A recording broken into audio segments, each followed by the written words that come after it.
요즘 제자 베드로라는 시리즈 제목으로 설교를 하고 있는데요. 예수님께서 부활하시고 승천하신 이후에, 그러니까 사도행전에서 발견할 수 있는 이 베드로의 모습은 이전과는 달라져 있습니다. 거의 변신을 한 정도로 변화가 컸는데요. 이 가장 큰 변화 중에 하나는 기도의 변화였습니다.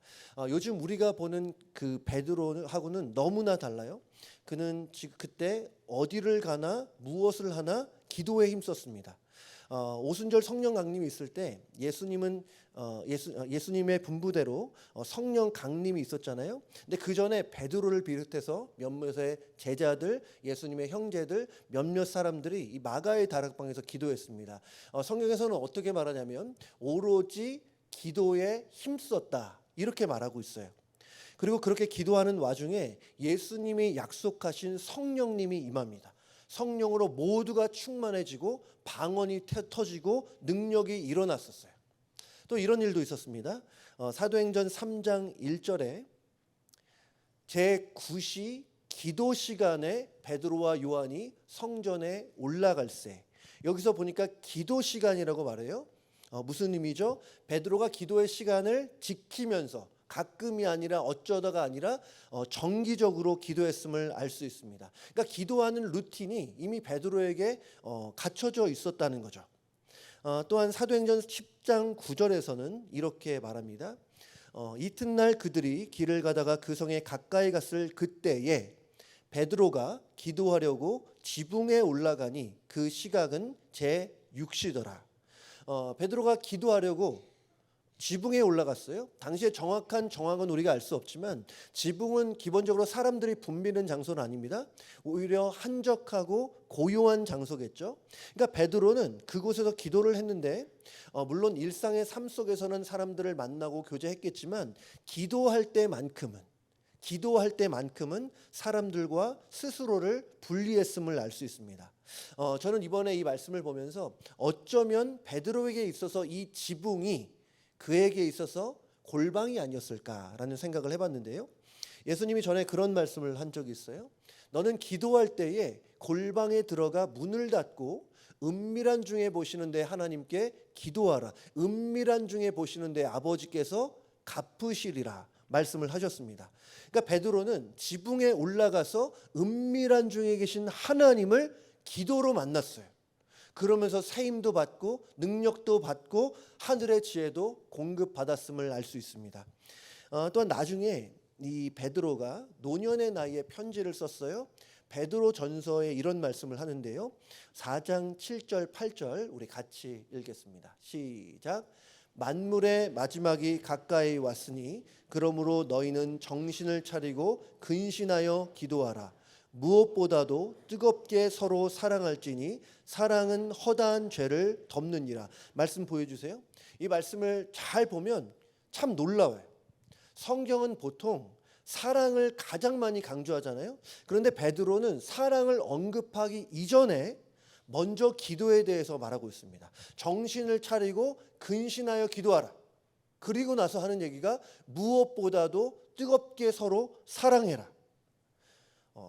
성경에서는 순서도 중요합니다. 그러니까 베드로가 이 기도에 얼마나 큰 가치를 두었는지를 우리가 알 수 있죠.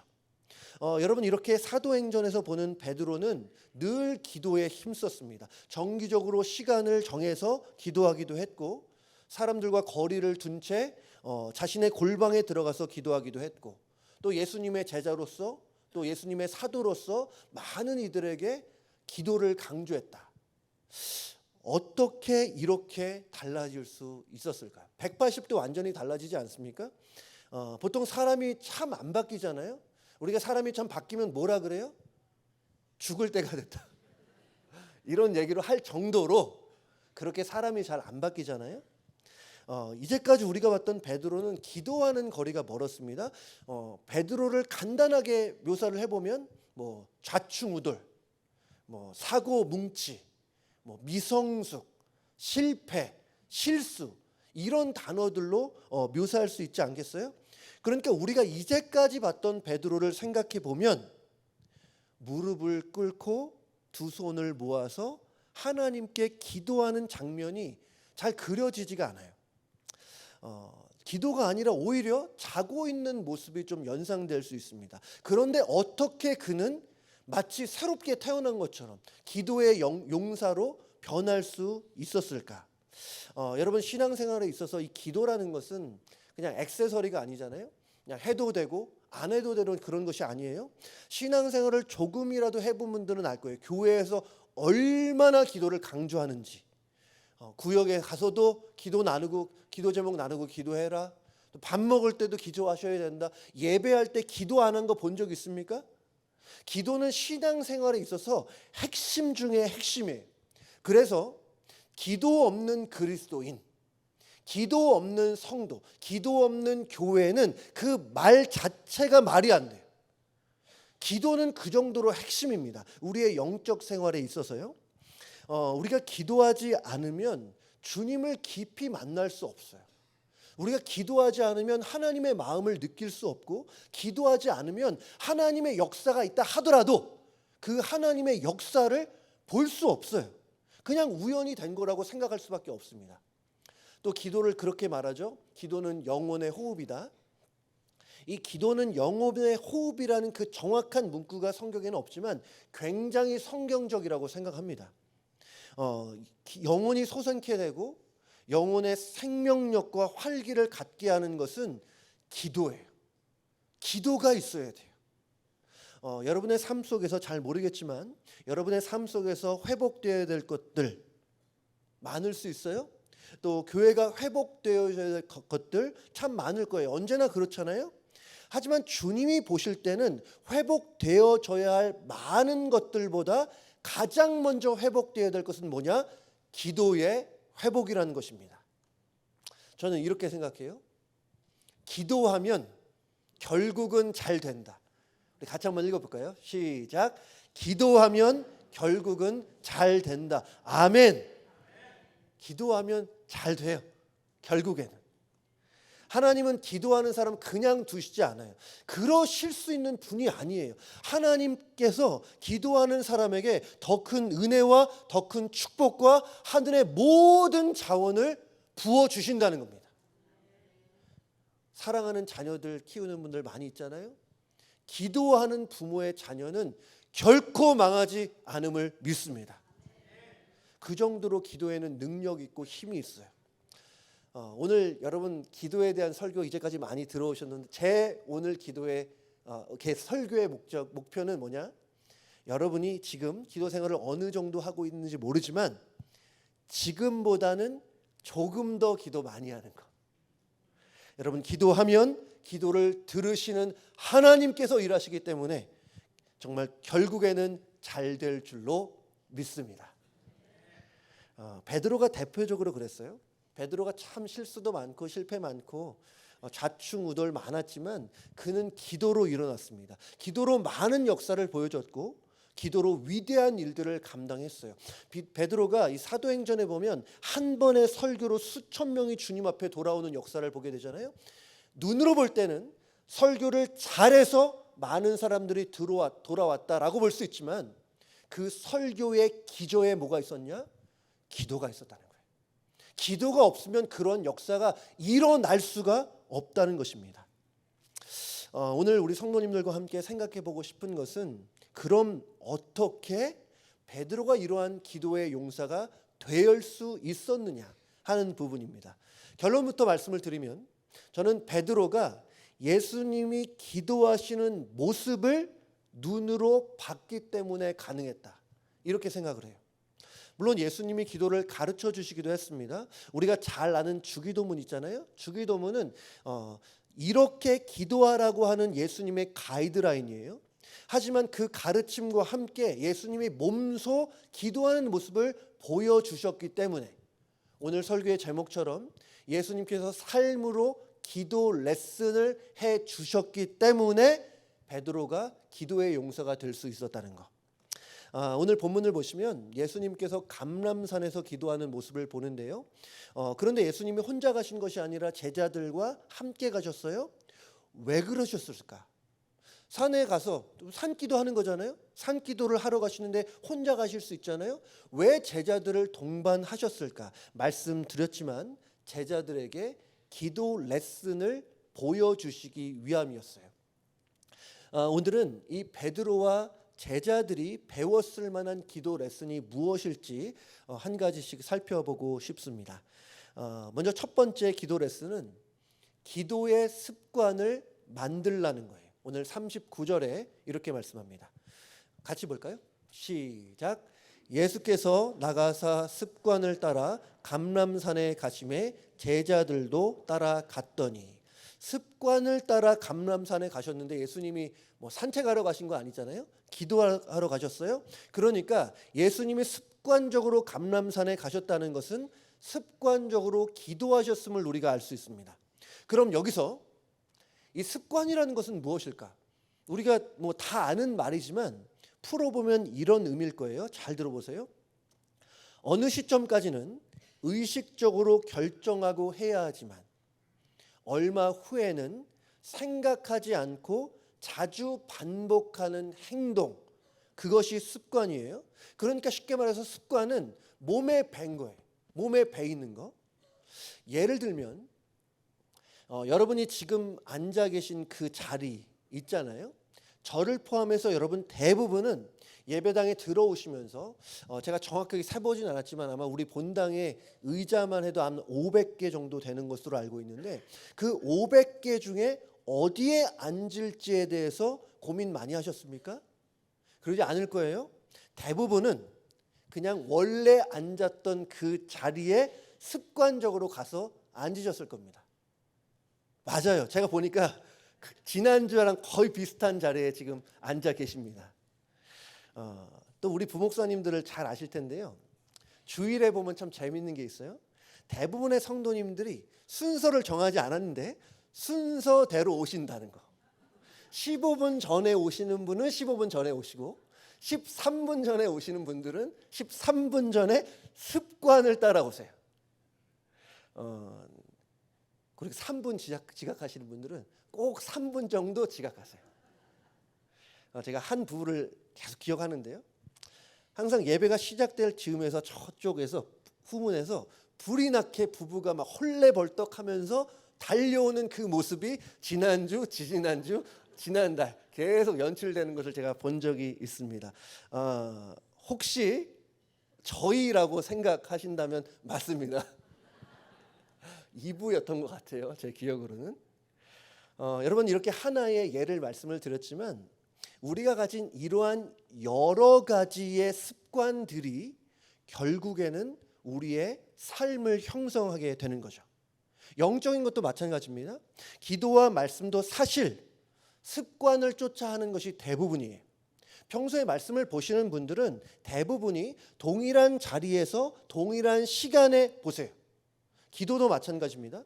기도를 많이 하시는 분들은 대부분 기도하는 습관이 있어요. 여러분 습관이 얼마나 중요한지 모릅니다. 방금 전에 에브리데이 캠프 이렇게 광고가 나왔잖아요. 많이 오세요. 근데 우리가 가서 한 번에 크게 은혜 받는 것도 귀한 일이고 필요하지만 그 이후에 일상의 삶 속에서 거룩한 습관을 만들어가는 것이 어쩌면 더 중요한 일일 수 있어요. 물론 단기간에는 그 차이가 크지 않아 보일 수 있습니다. 하지만 장기적으로 보면 차이는 확연하다는 거. 특별히 어려움을 만났을 때 여러분 보세요. 어려움을 만날 수 있어요. 누구나. 근데 평소에 기도의 습관이 되어 있는 분들은 그럴 때에 기도가 더 터져 나와요. 그러면서 하나님의 역사와 회복을 경험하게 됩니다. 그런데 반대로 평소에 습관을 갖지 못한 분들은 어려움을 만났을 때도 기도가 잘 안 나요. 기도를 하더라도 깊은 기도의 세계에 들어가지 못하는 일들이 많이 있습니다. 저는 우리 모두가 기도와 말씀에 있어서 거룩한 습관을 만들어 가실 수 있으면 좋겠어요. 아니, 만드셔야 합니다. 습관이 안 되시는 분들 시간이 오래 걸릴 수 있어요. 하지만 시간이 지나서 여러분들이 습관을 잘 만들어 가시면 결코 후회하지 않을 겁니다. 제가 개런티예요. 한번 노력해 보시기 바랍니다. 노력은 조금 쓸 수 있어요. 하지만 그 열매는 굉장히 달디 달 것이다. 그리고 그렇게 시간이 많이 지나면 저와 여러분은 다 알게 될 수 있어요. 여러분 기억해 보세요. 잘 들어보세요. 우리가 기도하는 시간과 장소를 지켰다고 생각을 했는데 나중에 보면 기도하는 시간과 장소가 나를 지키는 것, 기도하는 시간과 장소가 나의 영혼과 내 가족과 나의 자녀들을 지켜준다는 사실을 알 수 있습니다. 두 번째, 예수님께서 주신 기도의 레슨은 이거예요. 기도의 자리를 마련하라는 것입니다. 41절 말씀을 보면 예수님께서 이렇게 말씀하세요. 그들을 떠나 돌 던질 만큼 가서 무릎을 꿇고 기도하여. 여러분, 근데 예수님께서 제자들과 함께 기도하실 수 있잖아요. 얼마든지. 그런데 예수님은 그러지 않으셨어요. 예수님은 제자들과 떨어져서 기도를 하셨습니다. 일정한 거리를 두셨던 거예요.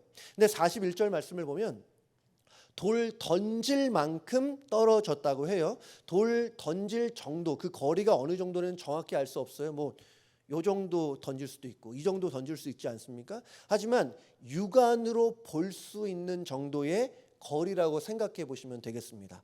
어쨌든 거리 두기를 하신 거예요, 예수님이. 오늘도 코로나에 걸려서 교회에 못 오시는 성도님들 의외로 많이 계세요. 저한테 개인적으로 연락을 주신 분도 있고 최근에 감기도 그렇고 코로나 조금 돌고 있는 걸로 알고 있는데요. 몇 년 전에 이 팬데믹이 시작이 되면서 우리 모두에게 굉장히 익숙해진 단어가 있습니다. 소셜 디스턴싱이라는 단어. 어느 정도의 거리를 유지해야 서로가 서로의 안전을 지켜줄 수 있다는 거죠. 여러분, 그런데 우리의 영적 생활을 지키기 위해서도 때로는 소셜 디스턴싱이 필요하다. 물론 우리는 기본적으로 함께 신앙생활을 해야 되고 함께 기도해야 됩니다. 모이기를 패하는 사람들의 습관과 함께하지 말라고 말씀하셨어요. 모이기를 힘써야 됩니다. 구역 모임에 적극적으로 참여해야 됩니다. 신앙생활은 기본적으로 함께하는 게 맞아요. 함께 기도해야 돼요. 하지만 우리가 모여서 기도하기 이전에 각자의 기도 생활이 있어야 한다는 것입니다. 성경에 보면 제가 얼마 전에 그 결혼식 주례를 했었는데요. 부부는 늘 함께 해야 된다고 제가 강조를 했었어요. 떨어지지 말라고, 함께 꼭 붙어서 대화 많이 해야 된다고. 하지만 성경에 보면 한 가지 예외가 있습니다. 고린도전서 7장 5절 상반절에 서로 분방하지 말라. 지금 부부에게 하는 말이에요. 분방하지 말라. 기도할 틈을 얻기 위하여 합의상 얼마 동안은 하되 다시 합하라. 무슨 일이에요? 부부가 함께하는 것은 너무나 중요하고 필요한 일이지만 잠시 기도할 시간에는 잠시 떨어질 수 있다는 거죠. 서로에게 영적인 방해가 되지 않을 정도로 소셜 디스턴싱을 해야 된다는 겁니다. 부부 사이라 하더라도. 오늘 말씀을 보면 예수님이 그렇게 하셨던 것 같아요. 여러분, 우리가 하나님께 온전히 집중하기 위해서는 환경을 잘 만들어야 됩니다. 하나님과 독대하고 1대1로 만나는 것은 너무나 중요한데 그러기 위해서는 환경을 만들어야 돼요. 왜냐하면 우리의 마음, 이게 쉽지 않기 때문입니다. 여러분 평소에 마음이 어떠십니까? 참 살면서 걱정거리가 많을 수도 있고 돌봐야 사람이 있을 수도 있고 또 해결해야 될 문제가 있을 수 있고 여러분 하루하루 살면서 해야 될 일들이 얼마나 많이 있습니까? 그래서 일상 속에서 사람들과 함께 지내면서 하나님께 집중하는 것이 쉽지 않을 수 있어요. 그래서 예수님께서 이전에 제자들에게 골방의 필요성을 강조했던 것으로 보입니다. 이 부분에서 저는 우리가 스스로가 한번 물어봤으면 좋겠어요. 나에게는 골방이 있는가?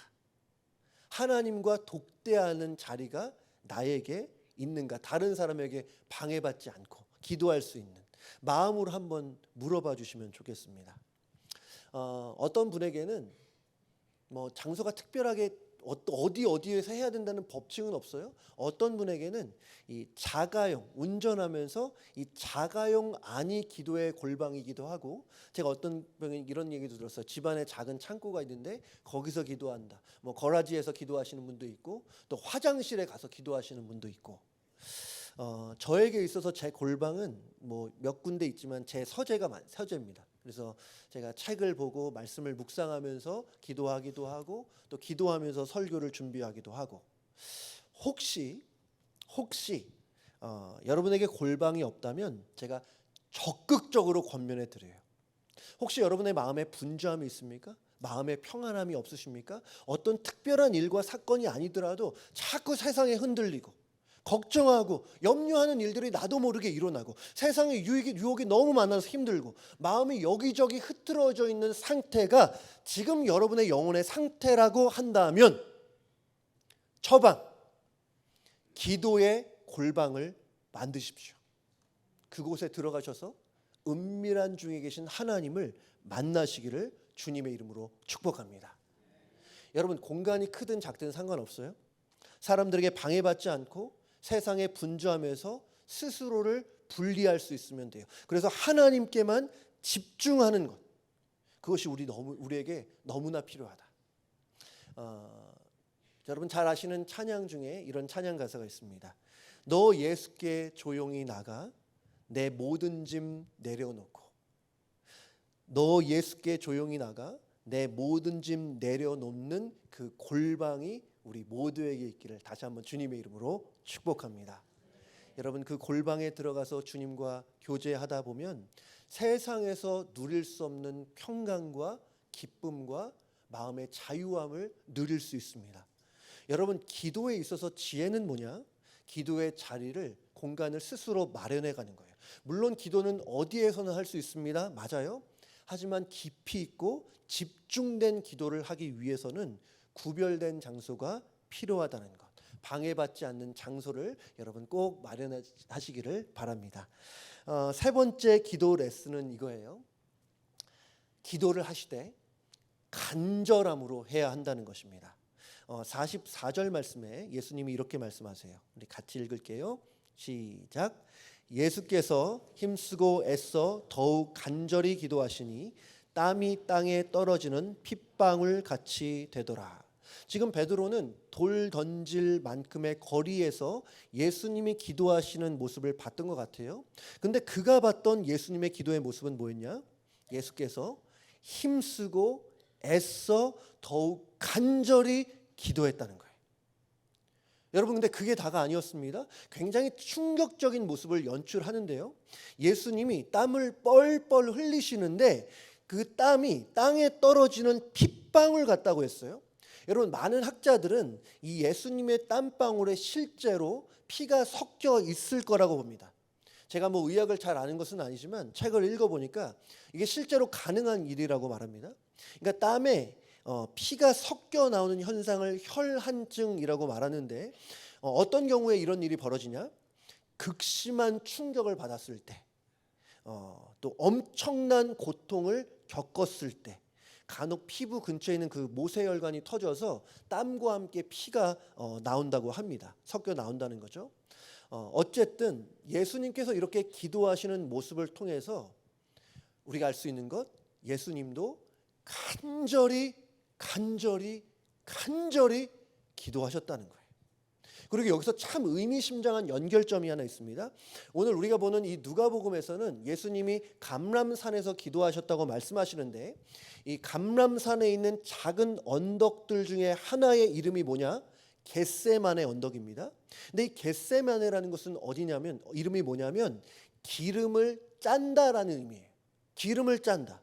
의미가 있죠. 왜냐하면 예수님께서 지금 마치 기름을 짜는 것처럼 자신의 몸과 영혼을 짜면서 간절히 기도하고 있기 때문에, 여러분, 예수님은 간절히 기도하셨습니다. 여러분, 기도라고 다 똑같은 것은 아니에요. 하나님은 간절히 기도하는 그 기도를 주목하십니다. 저는 이 간절함이라는 단어를 생각할 때마다 가끔씩 떠오르는 이미지가 있는데요. 그림 한번 보여주세요. 여러분, 이게 뭐냐? 제비입니다. 제비. 지금 어미제비가 가장 앞에 있잖아요. 어미제비가 먹이를 가지고 둥지로 돌아오는데 잘 보시면 뒤편에 이 제비 새끼들이 막 밥을 달라고 입을 벌리고 있는 사진입니다. 이어령 씨라고 아시는 분은 아실 거예요. 이 한국에서 초대 문화부 장관을 지냈고 네로라는 지식인이죠. 이어령 씨가 어렸을 때, 아주 어렸을 때에 방금 보셨던 저 장면을 직접 목격한 거예요. 자기 집 처마 밑에서. 옛날에 한국에서는 저런 거 많았잖아요. 근데 마음속에 궁금증이 하나 생겼답니다. 과연 어미 제비는 새끼에게 먹이를 줄 때에 어떻게 먹은 놈, 안 먹은 놈을 구분하느냐는 거예요. 방금 사진을 보셨지만 새끼들도 얼굴 다 비슷해요. 다 같이 입을 쫙쫙 벌려가면서 밥 달라고 하는데 어미는 어떻게 새끼들에게 균등하게 밥을 먹일 수 있을까? 혹시 아는 분 계십니까? 이어령 씨에게 40년이 지나도록 풀지 못한 수수께끼였다고 합니다. 여러분 어떻게 생각하세요? 새가 그렇게 머리가 좋은 것은 아니잖아요. 기억력이 이렇게 좋지 않은데 우리 새머리란 말 하잖아요. 자꾸 웃으시면 저도 자꾸 웃게 돼요. 기억력이 나쁜 어미가 어떻게 먹은 놈, 안 먹은 놈을 구분할 수 있을까? 나중에 이어령 씨가 신문 보고 알았다고 합니다. 답은 뭐냐? 어미는 새끼 입의 크기를 보고 안 돼요. 그러니까 덜 배고프면 요 정도. 근데 많이 배고프면 막 입을 제가 보여드리기 싫어서 안 할 건데 입을 크게 벌려가면서 막 쫙 찢어가면서 입을 연다는 거예요. 차이가 뭐예요? 간절함입니다. 간절함의 차이예요. 간절함이 바로 이런 거 아닌가 싶어요. 하나님 앞에서 입을 크게 벌리는 거. 너무나 간절하고 절박해서 하나님의 은혜가 없으면 안 된다는 그 가난한 마음, 줄인 마음으로 하나님 앞에 기도할 때에 하나님이 그를 주목하시고 그에게 놀라운 은혜를 베풀어 주실 줄로 믿습니다. 우리 하나님께서 입을 크게 열라 그리하면 채우시리라 약속하셨어요. 여러분 다 우리가 은혜 필요한 사람 아닙니까? 하루하루 은혜 없이 살 수 없는 게 저와 여러분들이잖아요. 여러분 간절한 마음으로 입을 크게 벌려서 구하시기 바랍니다. 기도하시기 바라요. 하나님은 우리를 실망시키는 분이 아니에요. 우리의 기대 이상으로 채우시는 분이 우리 하나님이십니다. 우리 하나님이 은혜 가운데 그 풍성한 대로 우리의 모든 쓸 것을 채워주실 줄로 믿습니다. 오늘 본문에서 볼 수 있는 마지막 기도의 레슨인데요. 기도는 하나님의 뜻을 이루기 위한 통로라는 것입니다. 42절 말씀 제가 읽어보면요. 이르시되 아버지여 만일 아버지의 뜻이거든 이 잔을 내게서 옮기시옵소서. 그러나 내 원대로 마시옵고 아버지의 원대로 되기를 원하나이다 하시니. 우리가 많이 접했던 기도의 내용이기도 한데 저는 특별히 방금 읽은 지금 이 예수님의 기도가 세상 종교의 많은 기도와 구별되는 거라고 생각합니다. 사실 세상의 많은 종교들도 정말 간절함으로 기도하기도 하고 또 시간을 정해서 습관적으로 기도하기도 하고 자리를 구별하기도 해요. 제가 6년 전에 뉴욕에서 사역을 하고 있다가 우리 에브리데이 교회를 섬기고자 LA에 처음 왔어요. 제가 난생 처음으로 LAX에 도착을 했을 때 가장 인상 깊었던 장면이 뭐였냐? 그때가 저녁이었거든요. 무슬림들이 이 매트를 깔아놓고 기도하는 장면이었어요. 여러분 많이 보셨을 거예요, 그죠? 시간에 맞춰서 기도하잖아요. 제가 그리고 발렌시아에 살 때 콘도에 살았어요. 근데 이제 콘도에 살았는데 이 구조가 어떻게 되어 있었냐면 네모 크게 건물이 아파트 콘도 건물이 있고 그 가운데 파킹 스트럭처가 있는데 이 파킹 스트럭처 꼭대기에다가 제가 차를 주차를 했어요. 근데 제가 지금 생각해봐도 참 대단한 분이에요. 여름에 그 더위에 그 뜨거운데도 땀을 뻘뻘 흘려가면서 매트를 깔아놓고 기도하는 분이 있어요. 눈이 오나 눈은 안 오죠. 바람이 부나 비가 오나 어두울 때도 기도를 해요. 근데 우통 벗고 기도를 하더라고요. 내가 왜 그런지는 모르겠어요. 물어보진 않았어요. 근데 어쨌든 제가 그거 보면서 야, 우리보다 낫다. 열정만큼은 목사인 나보다 낫다. 이런 생각을 제가 해봤습니다. 근데 기도에서 여러분 중요한 것은 우리가 기도의 열정도 중요하지만 기도의 내용이 중요해요. 기도는 우리의 욕심을 채우기 위한 요술방망이가 아닙니다. 잘 기억하세요. 기도라는 것은 나의 욕망을 채우기 위한 도구가 아니에요. 물론 우리는 기도해야 됩니다. 나의 뜻이 아니라 아버지의 뜻대로 되기를 원한다는 것은 우리가 소극적으로 구해야 된다는 말이 아니에요. 우리에게 필요한 것이 있고 회복되어야 될 것이 있고 풀어야 할 것이 있어요. 정말 그것을 위해서 간절히 기도해야 합니다. 구하라 그러면 너에게 주실 것이요, 찾으라 찾아낼 것이요, 문을 두드리라 그러면 너에게 열릴 것이라고 약속하셨어요. 여러분, 우리는 그러한 하나님의 약속을 붙들고 적극적으로 간절한 마음으로 기도해야 돼요. 하나님이 그러면 응답 주세요.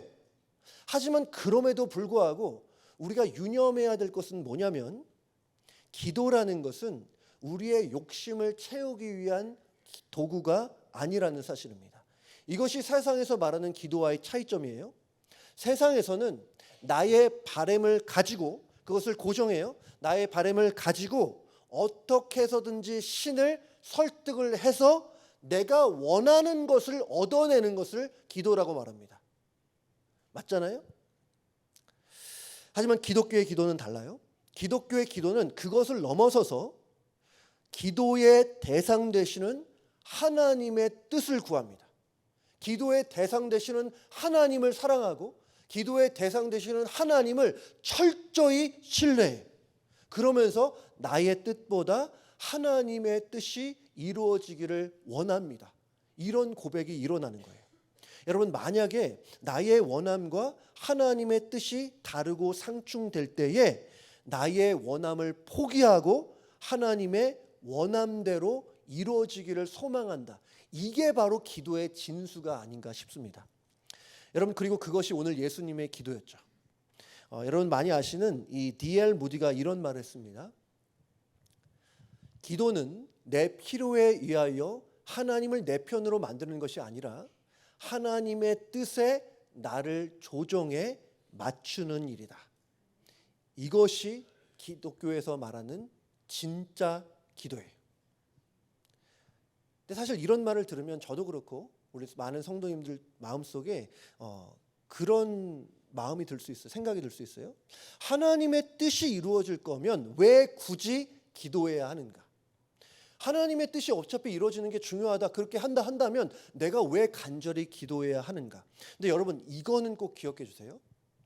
나의 바람이 이루어지는 것보다 하나님의 바람이 이루어지는 것이 나에게도 훨씬 더 좋은 일이라는 거. 여러분, 우리는 우리 자신에게 가장 좋은 것이 무엇인지 내가 잘 안다고, 가장 잘 안다고 생각해요. 하지만 여러분, 정말 그렇습니까? 우리는 당장 내일 일도 알지 못하는 무지한 존재잖아요.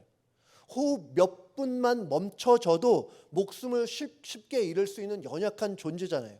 근데 그런 우리가 우리의 최선을 잘 알겠습니까? 아니면 우리를 지으시고 우리의 머리털도 세시는 전능하신 하나님이 우리의 최선을 더 잘 아실 수 있겠습니까?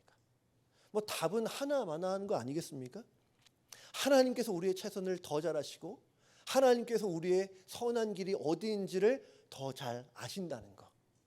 여러분, 그 하나님을 신뢰하시기 바랍니다. 여러분, 그 하나님께 여러분의 삶을 한번 맡겨보시기 바라요. 그리고 기도로 여러분의 삶의 최선인 하나님의 뜻을 구하시기 바랍니다. 여러분, 그러할 때 하나님께서 압도하는 은혜로 여러분의 삶을 가득가득 채워주실 줄로 믿습니다. 오늘 예수님의 기도 레슨에 대해서 함께 살펴보았는데요. 간단하게 요약을 하면 기도의 습관을 만드는 것, 기도의 자리를 마련하는 것, 간절함으로 기도하는 것, 그리고 마지막으로 기도로 하나님의 뜻을 구하자는 것. 오늘 베드로는 예수님의 기도 레슨을 통해서 기도의 용사로 변모되었습니다. 여러분, 기도를 포기하지 마십시오. 베드로가 했다면 우리도 할 수 있어요. 우리 귀한 성도님들 모두가 기도의 용사로 세워지시기를 바랍니다. 저는 무엇보다도 우리 교회가 기도로 채워졌으면 좋겠어요. 좋은 교회는 기도가 풍성한 교회인 줄로 믿어요. 기도로 회복하고 기도로 비상하고 기도로 전진하는 그런 우리 귀한 에브리데이 교회 되기를 주님의 이름으로 축복합니다.